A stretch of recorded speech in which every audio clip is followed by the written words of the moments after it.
La, la, la, la, la.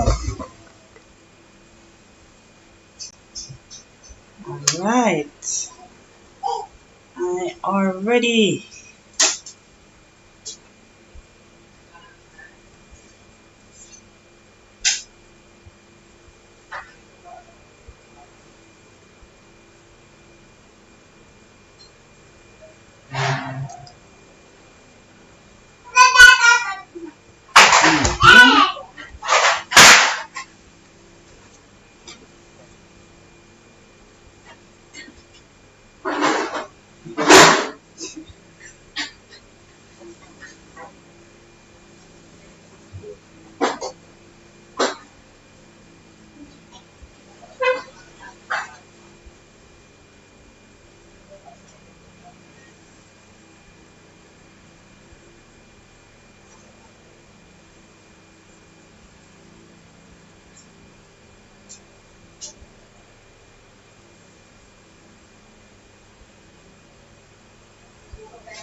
Let's do this.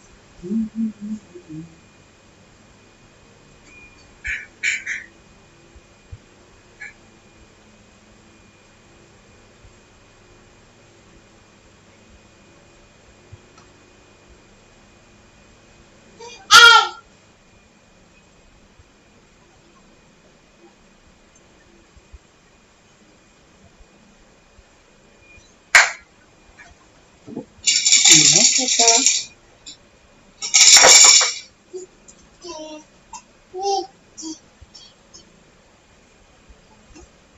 Come here. Come here. You come here. You come right here. Ay, ay, ay. I'm not seeing anything here. Hello. Hi everyone. Can you hear me? I'm seeing a few persons here, but I'm not seeing anyone typing anything.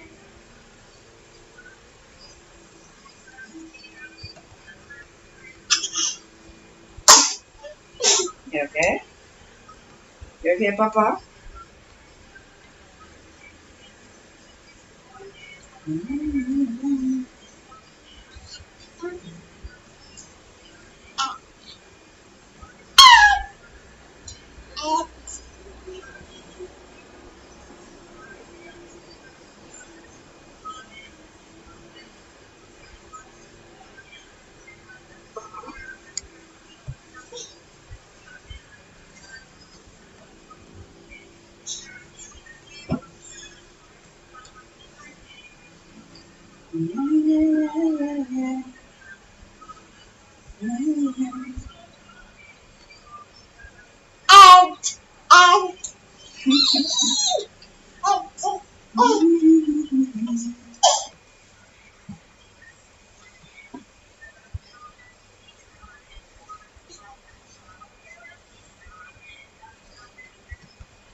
Hello, hello, hello.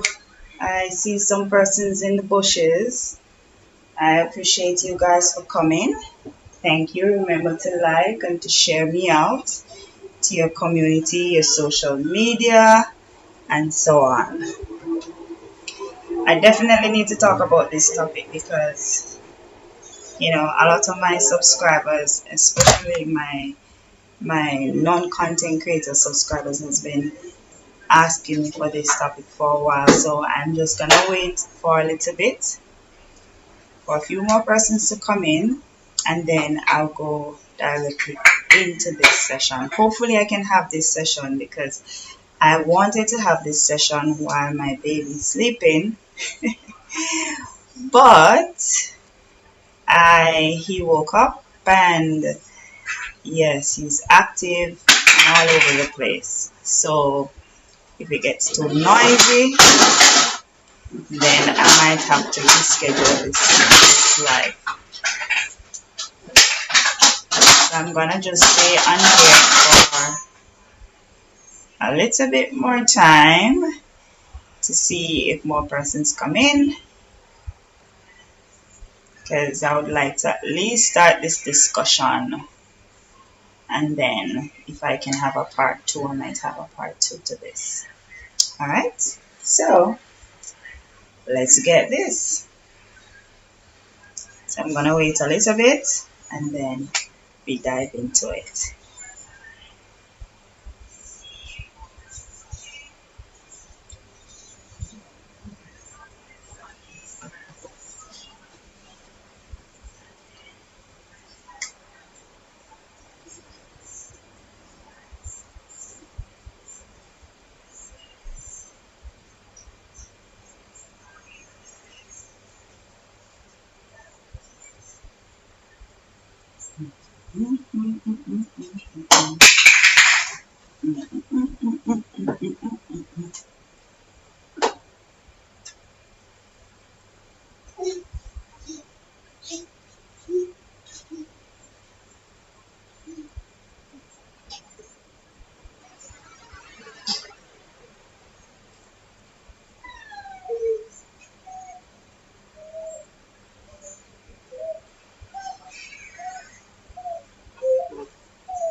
No.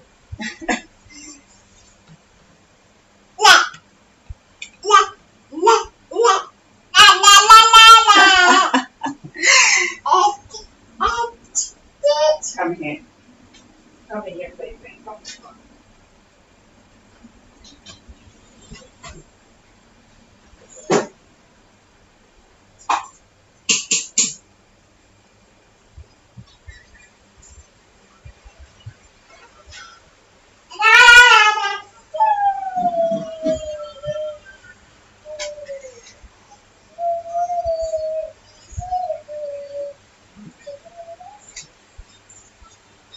All right.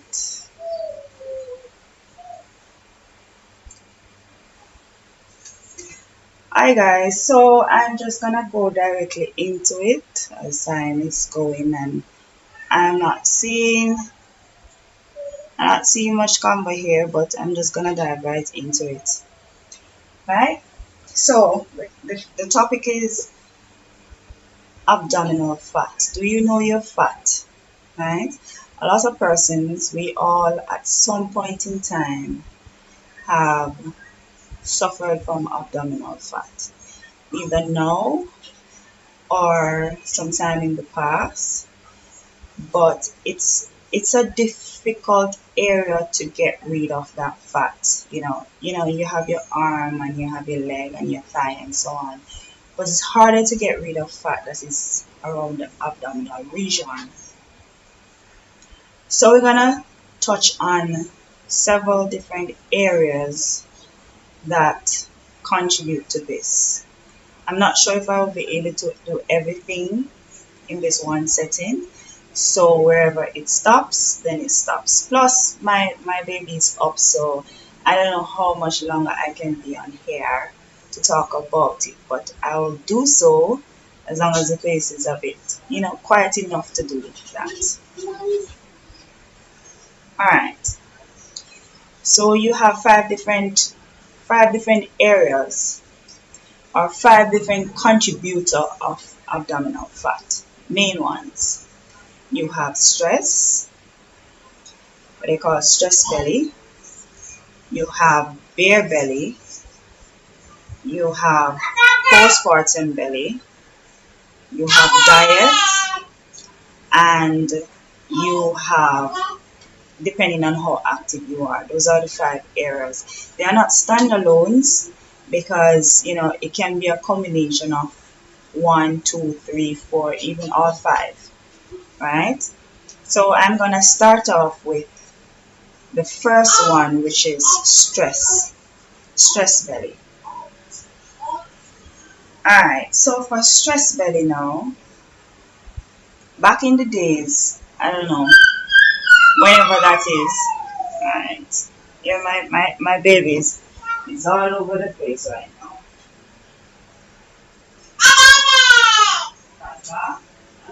I'm going to have to reschedule this live.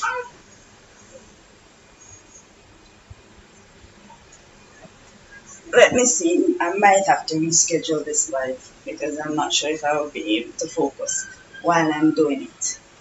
But let's see how much we can get. Let's see how much we can get done. Right?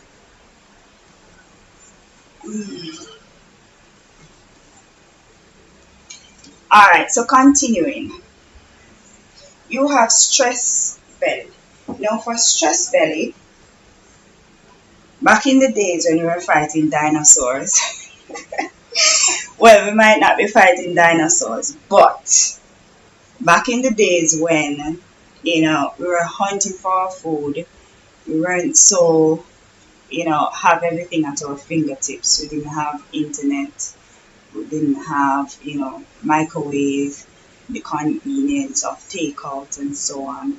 And we had to be hunting and doing a lot of labor work, We had to get fire stick to make fire and all of that. We were much more active, and whenever we're in a threatening situation or a stressful situation, then our body responds. Now, that response is known as the fight and flight response, right? Um, that is to standing on to defend yourself or to, get away from the threatening situation or the stressful situation. Now, what happens in our body when this is happening is the body releases a hormone known as cortisol hormone, which is a stress hormone. So I'm gonna use as layman's term words as possible, but now and again I might use a little bit of scientific term, not because I want to, but that's the best way I can explain it. But I'll try my best so you guys can understand. Alright? So when the body releases this stress hormone, then it tells the brain that, hey, we need energy. You need a lot of energy because you're either gonna flight or fight. When this happens, a lot of the other processes that is happening in the body is shut down, such as reproduction, cell repair, and so on. But then, because now the body is in survival mode and it has to survive, so that's the sole responsibility. That's the main aim right now, to survive. Because our body, we have to look at it as like the world, where you have different things and everyone has a role to play. You have to look at it like that, because we have many different organisms in ourselves. We have organs that have different roles and duties and responsibilities. So that is back in the day. We're going to fast forward to now. So now in our present day, in our present time, we are not so active. We're not hunting for anything. We have jobs, but a lot of our jobs, you're going to work and it's desk job, so you're not so active at work. To go back and forth, you drive or you take public transport. So you're not walking miles, you're not you pop your food in the microwave or in the oven or wherever. So I don't think right now you need such a drastic reaction, but yet it's a part of your body. It is a natural process that occurs whenever the body feels like it is in danger and it undergoes stress. So stress hormone is released. Now one of the main side effects of the stress hormone being released is the urge to eat, because it tells the brain that, hey, we need energy. So wherever the energy comes from, the liver, fat, wherever, you need the energy. And to get energy, where do you get energy from? You get it from carbs. So then it tells the body that, hey, we need some carbs. So you end up eating to reduce that stress hormone level. And the more you eat, to reduce it. So this extra calories that you tend to take in, where does it go? It has to go somewhere. It has to be stored somewhere, right? It goes to the thighs, the buttocks, the arms, but mainly to the abdomen region. So if you live a stressful life, then just think about it. You prolong the stressful situation for a period of time, and when you prolong it for a period of time, what happens is that you'll have a spike or increase in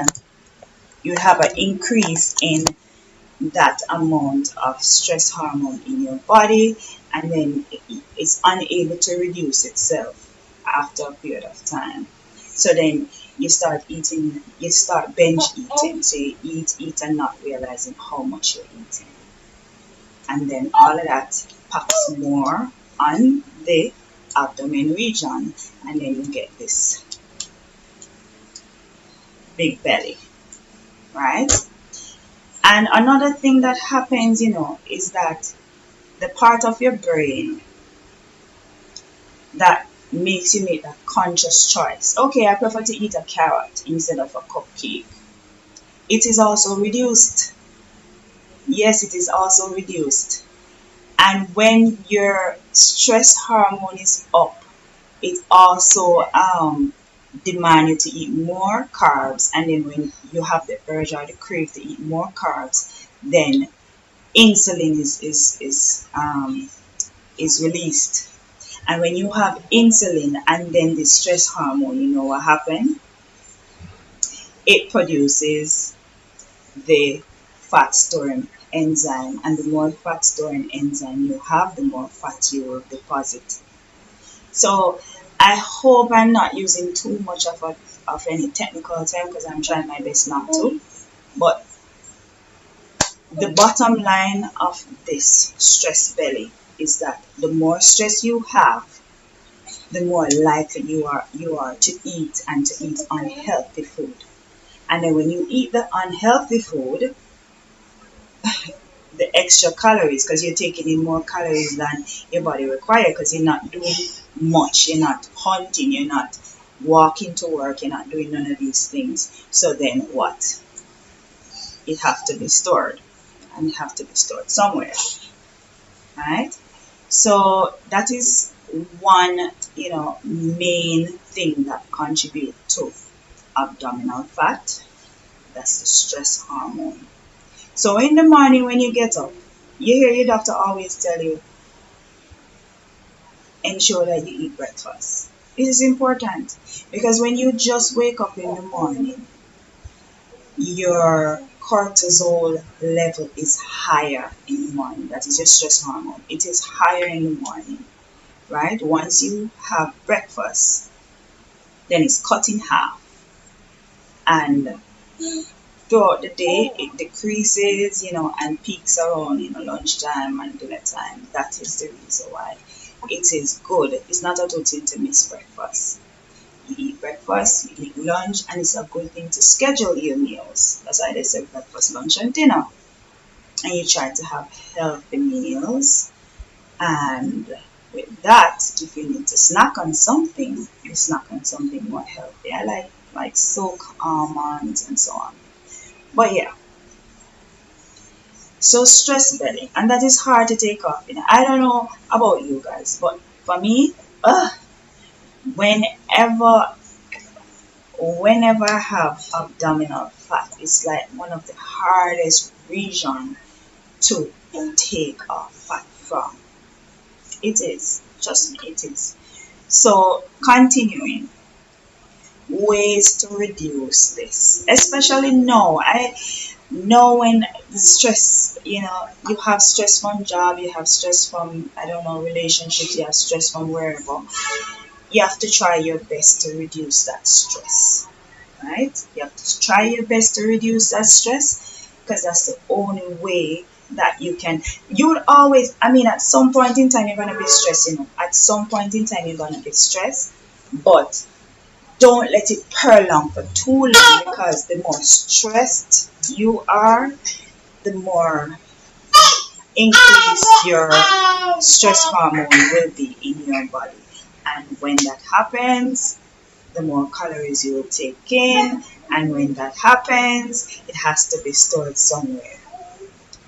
So I would say that try your best to reduce the stress. If it's a job, find another job that is less stressful.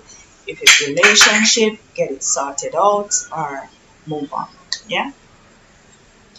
So I know there's a whole lot of information, and it just touched on one point. I actually made pointers today, because I tend to go off on tangents. You guys know I tend to go off on tangents. So I decided to make pointers today so that I don't go too much off tangent. Yes. Alright, so we completed stress belly, and now we're gonna move on to the next point, which is bare belly. Right? Alright, so for bare belly, let me see where I am. I don't want to go too much off tangent. Alright, so for bare belly now. I know you have heard that term before when people say you have bare belly, right? Now, it's not necessarily beer, but it's alcohol. For alcohol, for a lot of person that don't know, it has a lot of calories. Yes, alcohol has a lot of calories. And if you're someone that enjoys drinking beer, it's okay to stick to the serving size. You have one beer a day or one beer every 2 days or whenever. Stick to the serving size. However, if you're someone that, you hang out with your friends, you have your friends over and you have 2, 3, 4, 5, 6 beers, and then we have an issue because one single beer has about 150 calories, right? Think about that. And whenever we drink beer, what do you drink beer with? Yeah, I think my baby's mashing down everything around there, but anyhow, it is safe, so he'll be fine. Alright, so if you are drinking beer, a lot of the time you're drinking beer and you're washing something down with it. So you're having pizza, hot wings, or something, right? Which is also rich in calories. And it's usually unhealthy. You don't drink beer and eat a carrot. Yes, you don't drink beer and eat a carrot. So you have this stack of calories in your beer, and then you have this stack of calories in the food that you eat, or whatever alcohol that you drink, right? And it's also easy to overdo beer because you just said, okay, when you drink a beer, you're not full, right? It's easy to drink 2, 3, 4 beers in one setting. It's easy to do that. So then the calories is packed on. And there's three things that will depict how much abdominal fat you gain from drinking alcohol, and that is your sex, your age, and hormones. And I say that to say this. For women, they have more fat under their skin than men. So whenever they take in extra calories, they're taking on their thighs, their buttocks, and also their belly. But for men, that has, I'm not going to use that term because I'm trying my best to be as layman as possible, as simple as possible. So for men, they have less fat under their skin. So for storage, it will go in the mid region. That's where it will go. Do not touch it. If you touch my ring light, he's going right to the ring light because it's bright. Come here. Come here, you little boy. Come here. Okay. Yes. So for men now, they tend to have bare belly because the fat need to go somewhere to store, and they have less areas to store the fat, so it goes in the mid region, right around the mid region. And age too. The older you get, the less calories you need. Think about it. You're less active, and you are easier to gain weight. When you were 20, excuse me,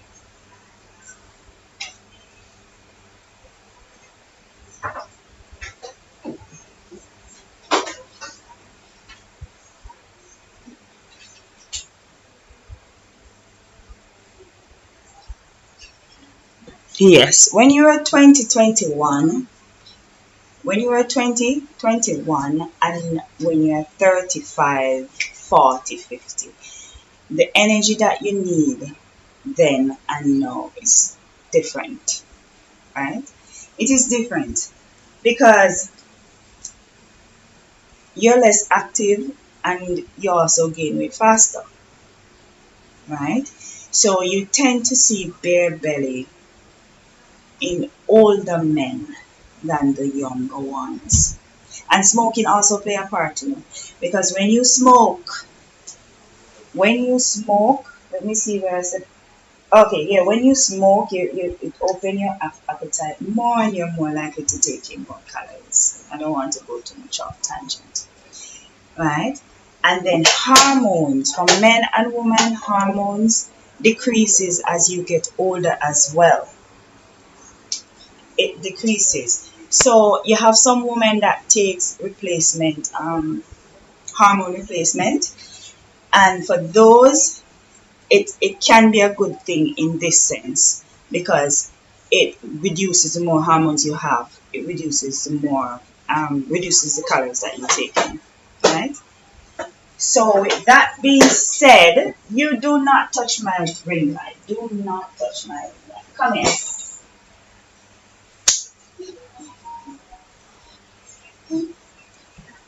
This is why I do lives when my baby is sleeping because he's very active. He is very active, right? Anyhow, I'm continuing.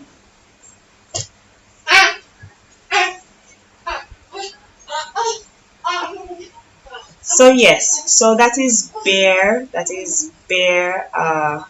belly. So we cover stress belly and we cover bare belly. What you can do with bare belly, drink less beer. If you're a beer lover or alcohol lover, reduce the amount of alcohol. Stick to the serving size.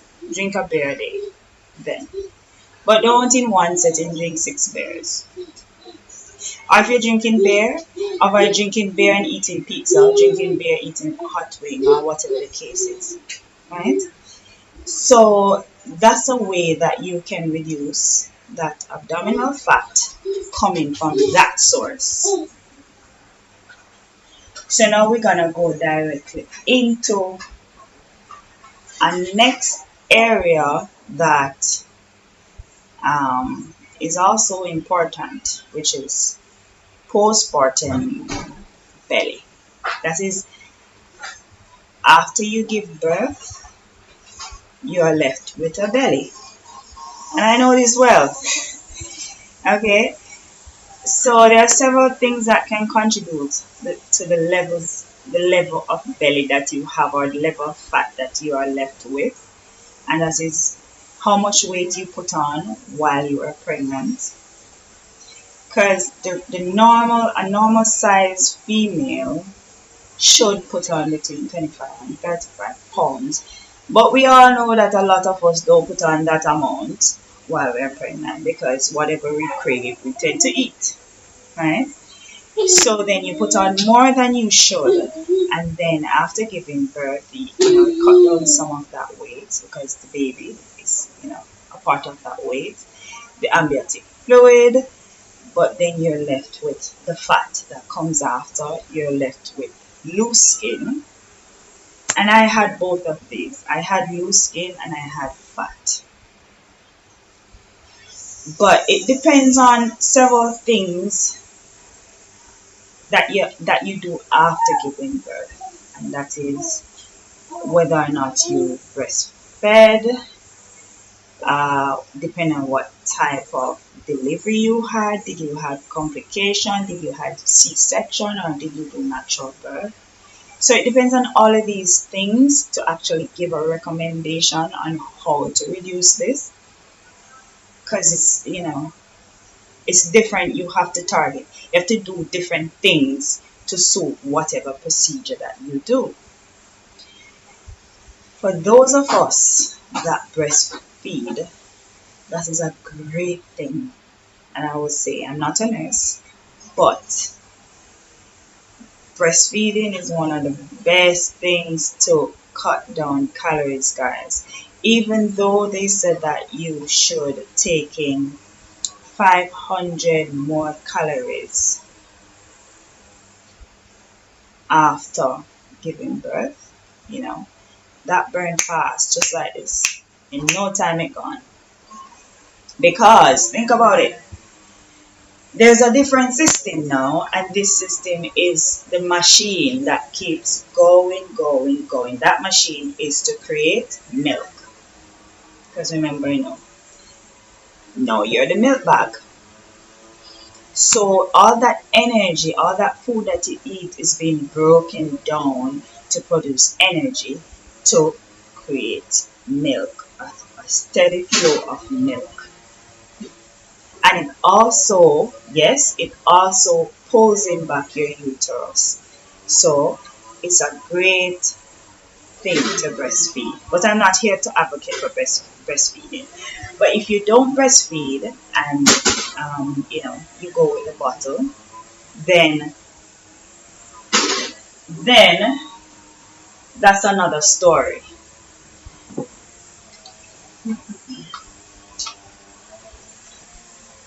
So for persons now that actually does, for persons that actually, oops, give me a second, something falling over here. Yes, so continuing. So for those of us that don't breastfeed and they prefer to do the bottle and so on, and well,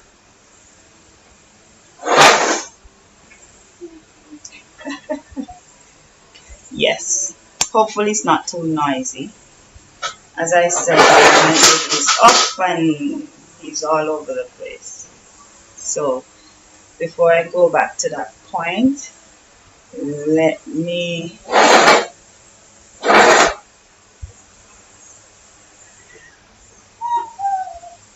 check him out for a bit first, because he has to always be in my sight.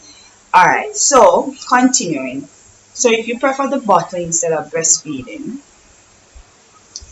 then you have to consider other things like exercise. I did both. I did breastfeeding and I also exercise.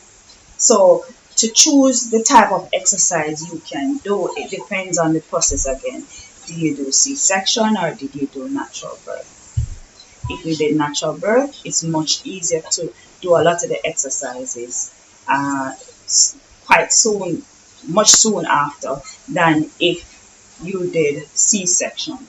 If you did C-section, then it takes a longer time to heal, and then there are certain exercises that you can't do because you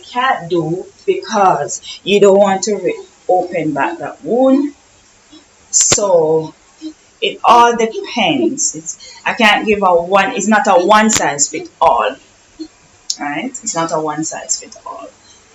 So covering that, the amount of weight that you put on during pregnancy, whatever type of labor you went through, or was it there complications, you also have to consider. You also have to consider if you breastfeed or if you use bottle and if you exercise. And it's also good too if you actually did exercise. If you actually did exercise throughout your pregnancy, because if you did, then the birth would be easier, and exercising after would also be easier. For me, I exercise throughout my pregnancy and I exercise after, right? Because remember, it becomes a habit. Whatever you are used to becomes a habit. And well, I'm not playing a game with you, This is not a game. Alright. So, continuing. I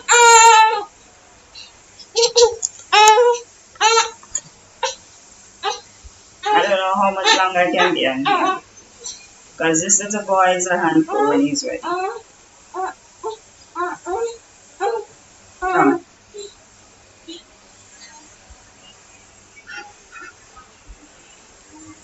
So let me continue now and see if I can at least cover the other two areas. So we went through stress belly, we went to bare belly, and we also went through postpartum belly. Now we're gonna go to diet. And remember guys, I told you, all of these are not standalones. They all work hand in hand with each other, because you can be stressed and pregnant. No, stress just had baby. You can drink beer, you can be smoking, all of that. So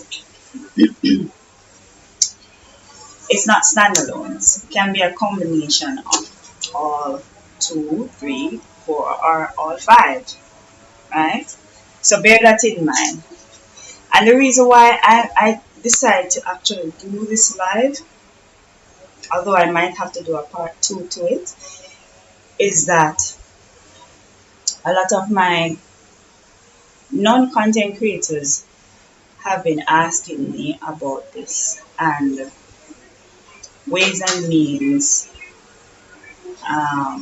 to reduce abdominal fat and the best way to go forward. A lot of persons also have told me that they've tried exercise and it's not working. No, exercise is not a standalone. Exercise is not a standalone. Excuse me again.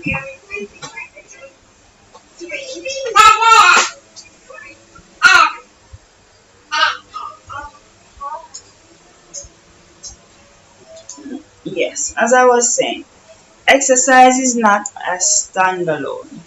So with exercise, you have to get adequate rest. You have to be eating right and other things. That's why I decided to take up this topic, because I want you guys to understand is that to get up every day and just exercise and expect that, oh, you're gonna get results. It works for some, but for others you have to do other things. You have to eat right, you have to reduce your stress, and it depends on your circumstances. So I decided to touch on all these 5 points so you know where you fall, right? Are you stressed? Are you just recovering from pregnancy? Do you drink? Do you smoke? Right? Now, another thing with postpartum belly is stretching skin, loose skin. That's why I will also recommend exercise, even if you breastfeed or whatever the case is, because you need to get back that elasticity in your skin, right? And I find that when you work out along with whatever diet that you're using, it also works on your skin. Alright? So I think this is getting a bit noisy. So I might have to do a part 2 to this. And I am going to definitely end it here. I have 2 other sections to go in, and that is diet and how active you are. But I'll have to reschedule this live for part 2 because it's getting quite noisy. Alright guys, thank you for watching. Remember to like, share, and if you haven't as yet, to subscribe. See you guys at the next live.